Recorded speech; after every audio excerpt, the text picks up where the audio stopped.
Hi YouTube. If the thumbnail and title pulled you in, then I feel obligated to say that this video is going to be really self-indulgent. I'm going to look back on 2023 and look towards 2024. I know nobody really knows who I am, and you might be thinking, who does this guy think he is?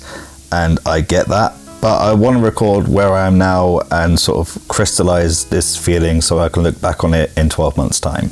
It's that time of year. And for the benefit of those who don't know me, I'm John and I'm a comic book creator. I have a degree and master's in comics, and I've been making comics for almost a decade now. I really like teaching people what I've learned about making comics, and that's what this channel's been about. I've got notes to keep me on track because otherwise I will definitely ramble, and a coffee. So make yourself a drink, relax, and let's go. At the start of 2023, or the end of 2022 really, I set a load of New Year's resolutions in this video here, and the long and the short of it is I didn't achieve any of them. Well, apart from the subscribers, but we'll get to that in a second. But the reason I didn't achieve most of them is because when I set them, I didn't really set them with much conviction. If I'm being totally honest with myself, I think I made those goals for the sake of the YouTube video rather than for the sake of improvement or whatever other reasons you might set goals for yourself. So I'm writing those off and I'm just going to forget about them. To be perfectly honest, I've never really succeeded with art. At least that's what it feels like.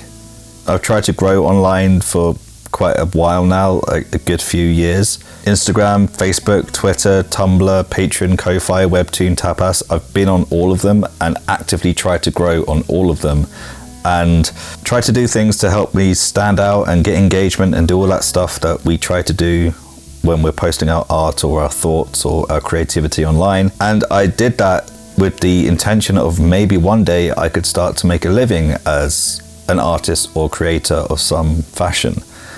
And the truth is that each one of those attempts have been complete and utter failures. And now I think I know why that is. And it's that I didn't have a defined purpose. And I'm not talking about deep shit where I'm sitting down and thinking, what am I saying to the world when I'm making this drawing of Batman? Because what I'm saying is Batman's fucking cool. And that's it. And what I mean is a purpose for myself rather than for the art. Like, what service am I providing?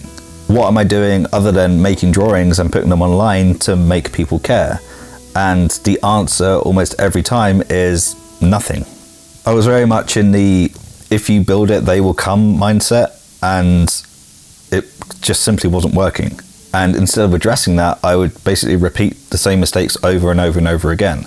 I'd make slight tweaks here and there, but wouldn't really address the problems that I was facing. That sounds very dramatic, doesn't it?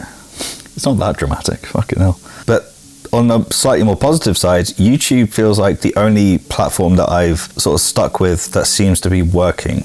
And it's partly because I've stuck with it and not pivoted so much, but also I changed the way that I view content. Is that a dirty word, content? I started thinking about creating content for people and seeing what I can offer them as opposed to what they can offer me. I'm making content because I want to be of service as opposed to making content because I want a certain number of likes and engagement. Don't get me wrong, I think it's totally okay to want likes and engagement because that's currency in this day and age, especially online. But I also think that you should approach your output through the lens that looks outwards rather than inwards. And when I look back on this channel over the last year, I think there are definitely high and low points that I kind of want to address because it'll be interesting to see where I am in 12 months. The high points is that I've had 2 videos do over 5,000 views, which is insane. And my average view count has risen across the board as well. In 2022, I was averaging under like 100 views per video. But this year, that's gone anywhere between 100 and 400 views. Now, I'm not an idiot. I'm aware that those are really tiny numbers, especially over the span of a year. That is growth, but it's quite slow growth. But it's growth nonetheless, and it's heading in the right direction. So I'm happy with that. I'm not sure. Hitting 1,000 subscribers, which is still something I'm quite amazed that I did, is something I'm definitely happy with. If anyone's tried to grow a YouTube channel before, you will know how difficult that is. So that part I'm 100% satisfied by. But I don't feel satisfied with my overall progress on YouTube. I think that's the best way to put it. I don't really have a number in my mind of what I want to hit. I don't think success on this platform or any platform is defined by a static number. Because once you hit that number, you're just onto the next milestone and it kind of doesn't really stop. At least that's the impression I've got from people who are way ahead of the curve than I am. But throughout this year, it kind of feels like I've lost my way a little bit on this channel. And especially since crossing over that threshold of 1K subs, my growth has stalled, and in some metrics it's gone backwards. I'm not entirely sure why that is. It might be timing, luck, or something that I've either done or not done, but whatever the reason is, I'm choosing to believe that it's because of me, because that means that I can change it. And I think the biggest impact that I can make for myself in 2024 is something that has held me back on pretty much everything, actually. When I really sit down and think about it, if I change just this one thing, I think that will change everything. Maybe. A lot of artists and creative people, however you want to define them, are introverts. And I'm 100% an introvert. I've never really been very good at putting myself out there fully. That includes creating artwork, and it certainly includes talking to other people as well. One of the things that I find comforting about YouTube is I'm not talking to anyone right now except a camera. I know that other people are going to see this, and that's fine, but there's a little bit of distance between me talking right now and you seeing it.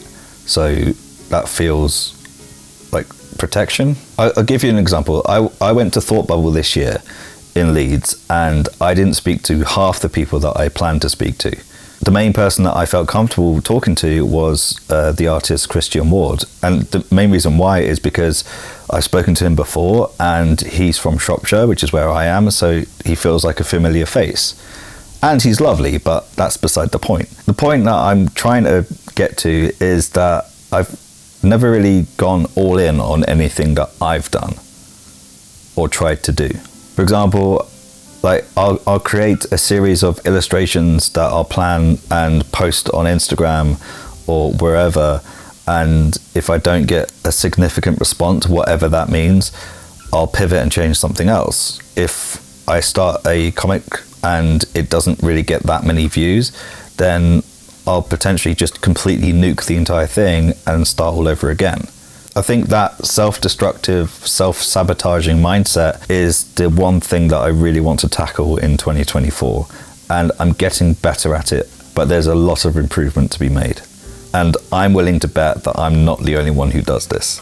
And the good news is that not only do I want to actually address that, but I have a plan in place to tackle it in 2024. So my big plan for 2024 is to launch a cohort-based live course primarily aimed at writers new to comic books. I've known for a while that I really like the idea of teaching people or coaching people. It's pretty much the same thing. But I could never really settle on an outlet for that. I contemplated on trying to become a university lecturer, but I don't think that system would suit me very well. I think I'd find it quite frustrating and limiting in many ways, because unfortunately a lot of university lecturers just don't have as much time as they need to help the students to the best of their abilities, because they're put under so much pressure. Big shout out to university lecturers, they deserve to be paid a lot more. And I've written about 20 different drafts for like various Skillshare classes that I wanted to put together and had aimed to put together this year, but I never ended up following through on any of them because there's something about them that just didn't feel like they had that much impact.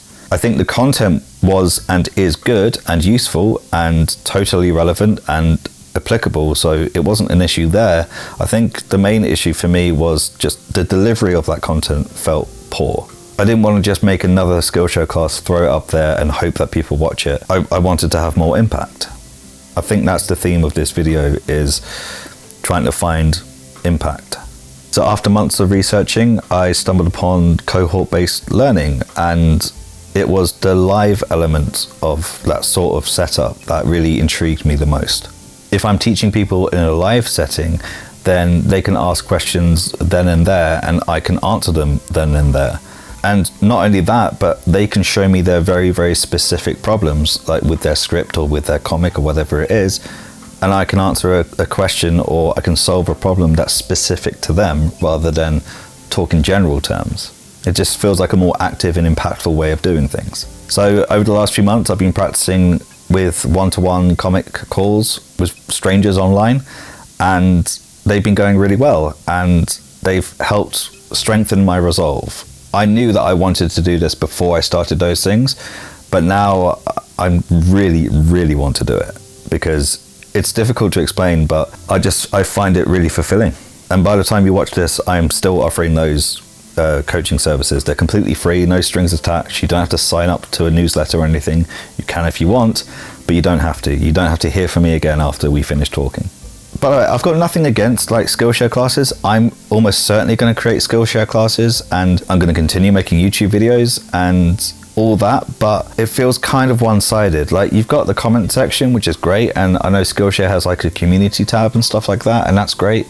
But it still feels like there's a bit of a barrier between like the teacher and the student. And I think that's one of the major appeals of things like university, is because you don't have that barrier. And one of the things that I wanted to make sure that I did before I started talking about this was make sure that I could offer something that's actually achievable. There's no point me charging money for something when people aren't going to be able to do it.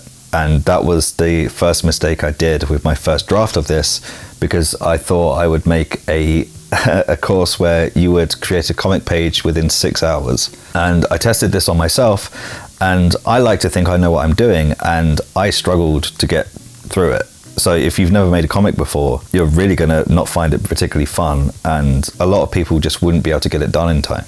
Because when you're making a comic page from scratch, I think you need more than 6 hours, unless you've got a very, very specific idea of what you want to make and what it's going to look like. Like, this is what I ended up making. It's funny, I suppose, but it's not world breaking or anything like that. And I don't know, I just wasn't that convinced by it. It just felt like, just another course that doesn't really offer that much. And also, I think the bigger problem with thinking in those terms was that I was catering to a too wide of an audience. When I think about this channel, I think about like the tagline, my own personal tagline, to sort of help me ground it in a particular niche or whatever. I would think about like, this channel is to help comic creators create their comics. Like, that's a nice simple distillation of what I want to do here. But I think that when it comes to paid stuff in particular, I think you have to be really, really specific in who you're talking to. If I broaden it out and say, I will help you make a comic page, like, a writer wouldn't care about that necessarily, and someone could be drawing for like a year, and so it's going to take them at least 12 hours, where someone else could be drawing for 3 years and they want to get into comics, and it might take them 4 hours. So it's going to feel very uneven if I were to make a course like that, I think. Another thing that I really didn't want to include were gimmicks, and that felt a bit gimmicky. Like, create a comic in 6 hours feels like a gimmick to me, and I don't want to go down that road. Like, I didn't want to say stuff like, once you complete my course, it will 10x your views on your comic when it's made. All you have to do is give me $2,000 and it'll definitely be worth it. It's like, I can't promise that. I don't think anyone can promise that, because you can't control whether people view your comic or not. Like, if anyone were to present a course to me that said anything like that, I'd immediately approach it with suspicion. So I wanted to be very careful about the things that I'm offering are actually real and can actually be done by anyone. And a lot of the structure and thinking behind the course was based on the problems that a lot of writers had. And this is what I learned from my one-to-one coaching. Writers for comics are really underserved. Like, I think that comic book creation in general is an underserved resource, but most of the resources that are out there focus on the artwork, and that's understandable because it's a visual medium. But then when you think about the writers, they're the ones that not only come up with the stories for these comics, but in case you don't know, most of the time if you're a writer and you're looking to make a comic, you're the one who has to pay for it. Most of the time it's writers paying for artists, as opposed to artists paying for writers. So the burden to get it right for the writer is quite extreme. As I've spoken about on this channel, comics can cost tens of thousands of dollars. And if you approach it with what you think is a good script, or at least a good script for a comic artist to turn into a comic, and it's not that, then you might end up paying double to get your artwork redrawn. So the risks are really quite high for writers, and it's not something that I truly appreciated, if I'm being perfectly honest, until I spoke to writers on a one-to-one basis. Because I've always looked at it through the lens of an artist, because that's what I do. And I never really saw it from the other side until recently. And so I wanted to address all of that.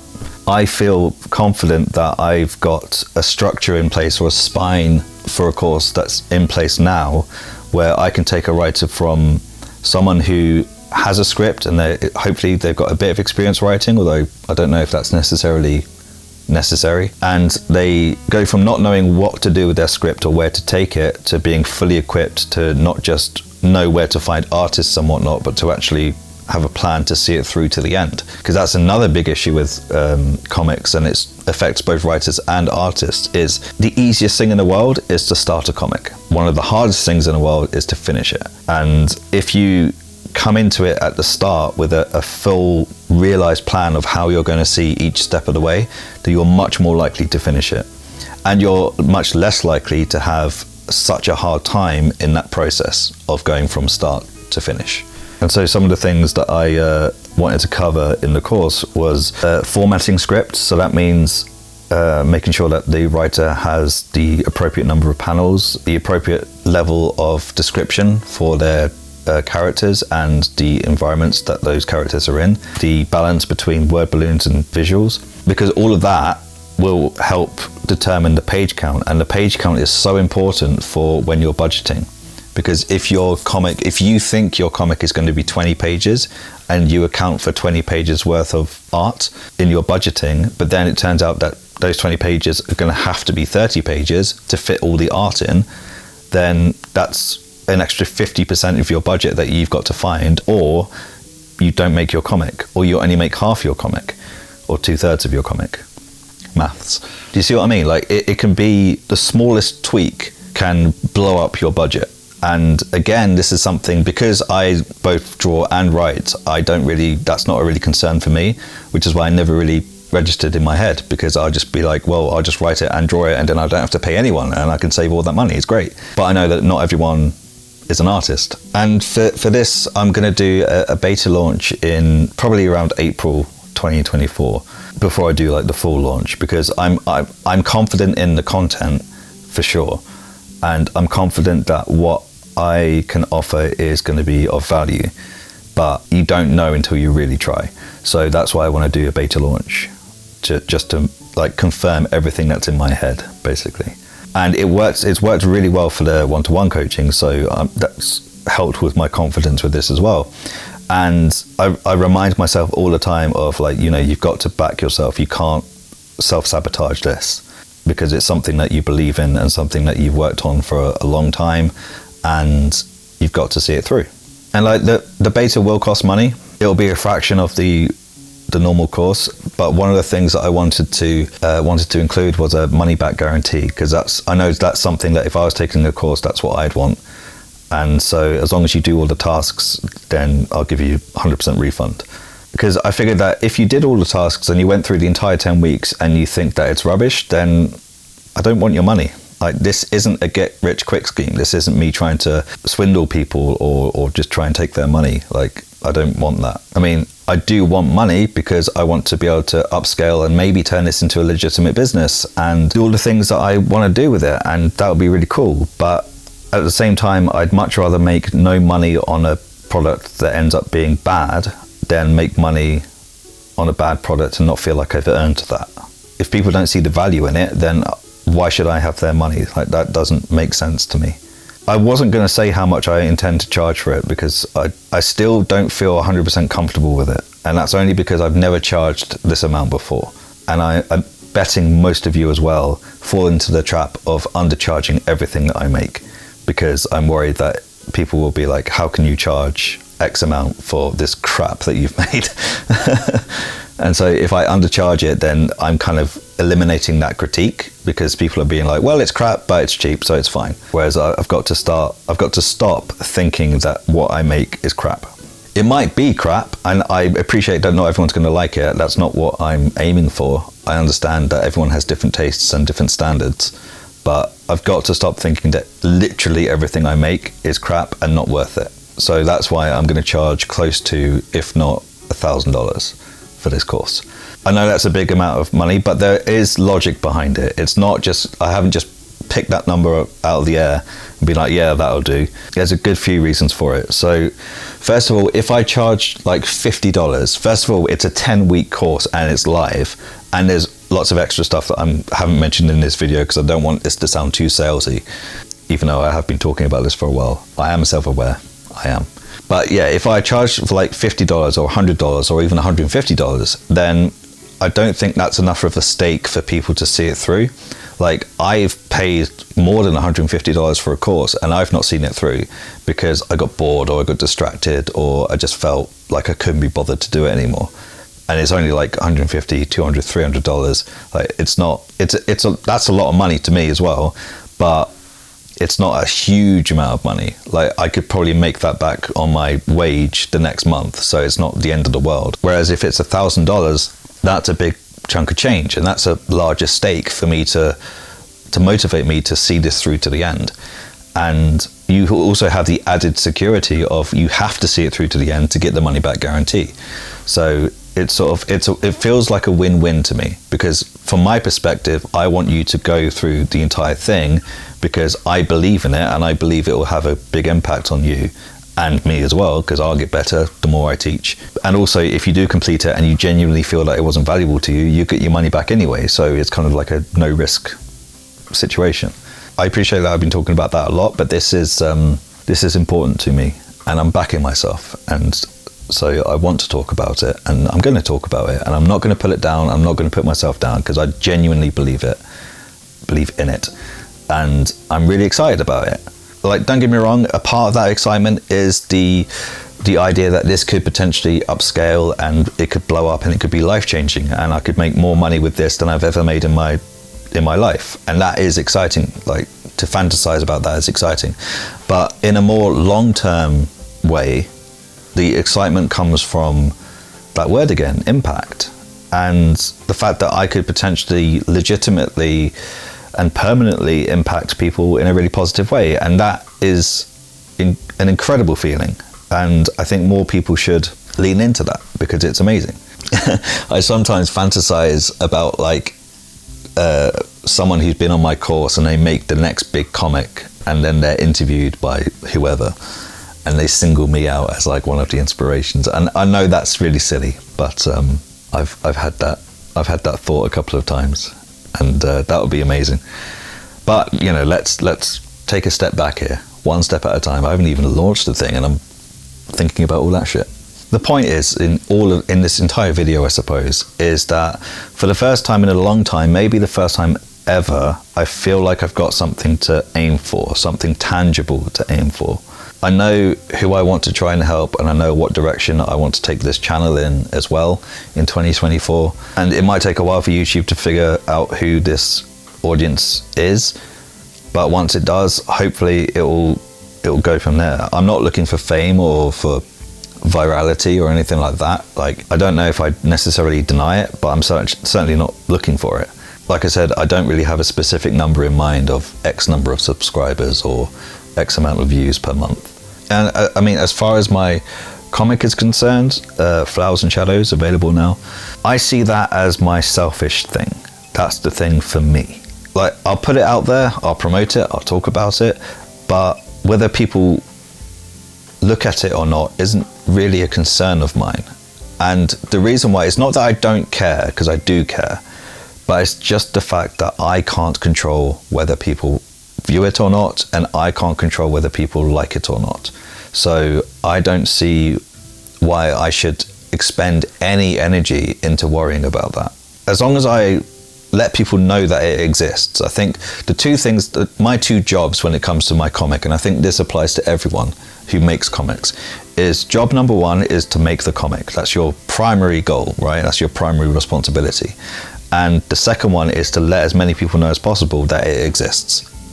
And that's it. Anything else that comes from that, any resulting views or engagement or buys or anything, is a bonus, but you can't really focus on that. because you can't do anything to influence it. The only thing you can do is make the comic and talk about it. As Dan Barry says, make something, then tell everybody. And so that's how I'm seeing the comic.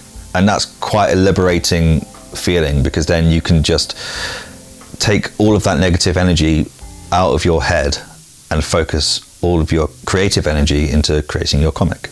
And I think that's the healthiest place to be. And it avoids burnout as well. Because when I would think about making art and putting it up on Instagram or wherever, hoping and praying that I will get more likes on this post than I did on the previous one, or whatever it is I was hoping for, and then when I didn't get it, you just get crushed over and over again, and that's just not something that I want to do anymore.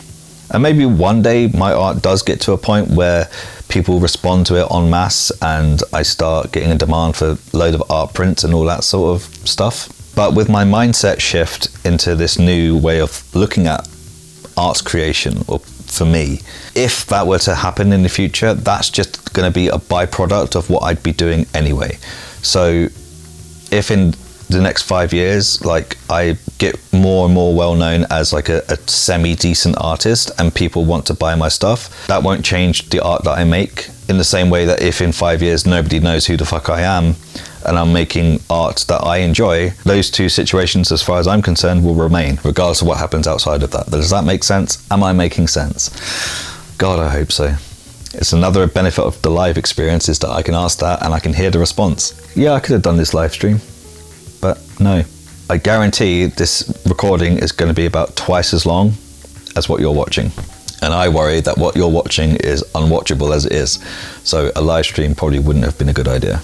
I'm hopeful that in 12 months' time, I'll look back on this and think of this as like the start. Whether I'll be successful or not, I'm not entirely sure what that looks like or what that is. But if I can get to a position where I'm like, okay, I can actually see where this is going, and I've got evidence to prove that this could be a thing that is sustainable and scalable and all that positive stuff, then that would be really great. It would be awesome if I could look back on this and see this as the start. I might look back on this and see this as the start of failure again. And that is a scary thought, because although I'm confident in what I've got planned, there's no guarantees. Like, the universe and the internet might disagree with me. And that is a scary thought, because I really, really like this idea and it fills me with fulfillment. But it's more scary not to try.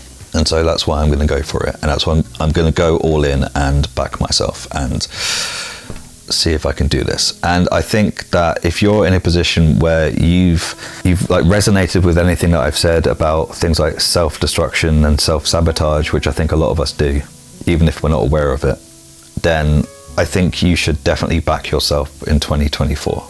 And you should just make stuff and tell everybody about it. And whether people respond to it or not shouldn't change whether you create stuff or not. Like, you should create stuff regardless of what people say. And if people like it, that's just a nice bonus. I think that's the healthy option. That's the healthy way. And speaking of you, I just want to end this video, because this is the last video I'm making of the year. I think it's being released on the 30th of December, although I'm recording this in November because December is always crazy. And yeah, I want to talk about you. I just wanted to thank everyone over the last 12 months, and the last 2 years really, but the 12 months in particular, where this channel has kind of seen the biggest growth. Everyone who's viewed, everyone who's subscribed, everyone who's commented, everyone who's clicked those links, everyone who's looked at the Patreon, everyone who's done those small little micro actions that might not mean that much to you, but they're hugely impactful for me. And yeah, I still remember the nice comments, and they are in particular very impactful. And anytime that I'm feeling doubt or scared or anxious, then I'll go back and I'll read the nice comments, and that'll help me make the next video and keep going. And hopefully everything that I'm doing, because it's becoming streamlined, is going to improve. And just know that everything that I'm doing, I'm thinking of you. Yes, you specifically watching this. Yeah, I don't know if you noticed, but I'm saying a lot, and it's because I find this very awkward, and I would really, really prefer it if I didn't cry on camera, because then I would want to crawl into a hole and die. So I'm not going to do that. I know I said that I'm not satisfied with where I am, but that's a reflection of me, not you. Everything positive that's happened as far as like my online life is concerned has been because of you. So thank you for that. And I hope you have an amazing Christmas and a fantastic new year, and let's make 2024 really good. Thank you.